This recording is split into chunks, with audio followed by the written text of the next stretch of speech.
Hi, welcome to Tech Weekly, where we tell you what's happening in the world of tech. My name is Milind, and let's get into the top stories for this week.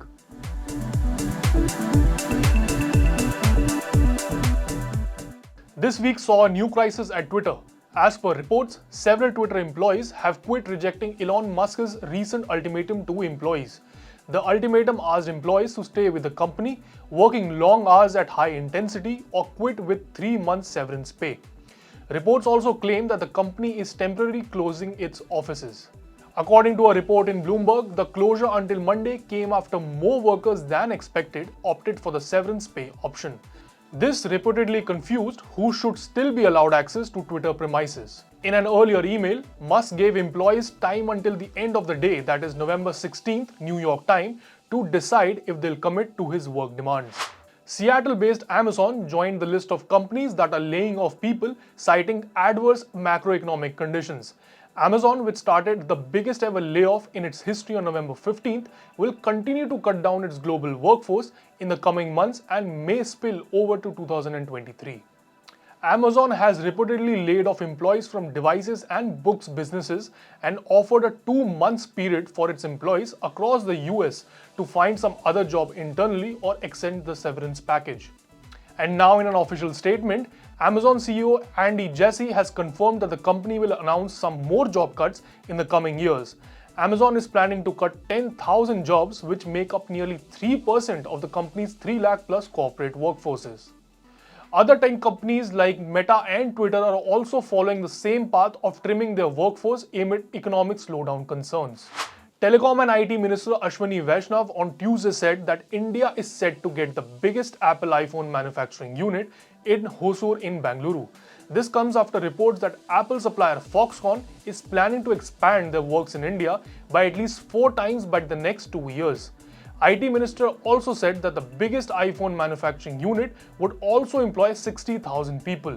He further informed that at least 6,000 tribal women who are residents near Ranchi and Hazaribagh have been trained for making iPhones.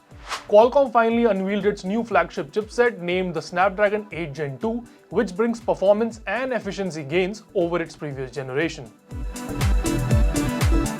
Fabricated on TSMC's 4nm process, the new generation uses a CPU that uses ARM's new Cortex-X3, which is clocked at 3.2 GHz.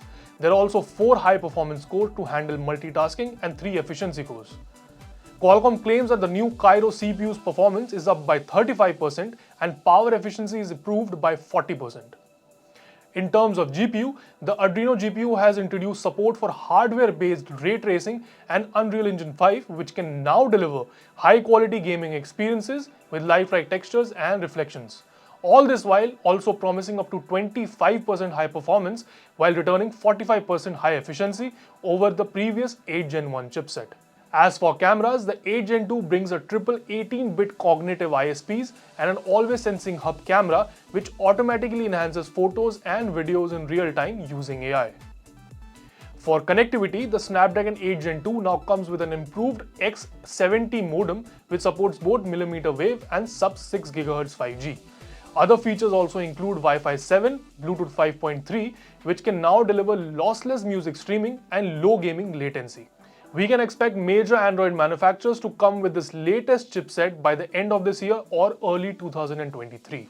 The Ministry of Electronics and Information Technology has released the much-awaited Digital Personal Data Protection Bill 2022. This is the 4th iteration of the bill, quote, seeking your views on draft Digital Personal Data Protection Bill 2022, unquote. That is a tweet by Ashwini Vaishnav, Minister for Railways, Communications, Electronics and Information Technology, Government of India. The government has raised the penalty amount to up to 500 crores for violating the provisions that were proposed under the draft Digital Personal Data Protection Bill 2022. The draft Personal Data Protection Bill in 2019 proposed a penalty of 15 crores or 4% of the global turnover of an entity. The draft proposes to set up a Data Protection Board of India, which will carry on functions as per the provisions of the bill. The draft has also proposed a graded penalty system for data fiduciaries that will process the personal data of data owners only in accordance with the provisions of the Act. So that's all from my side. Thanks for watching, and if you enjoyed this video, be sure to leave a like and subscribe to the Gadgets Now YouTube for more tech related information, and I'll see you guys in the next one.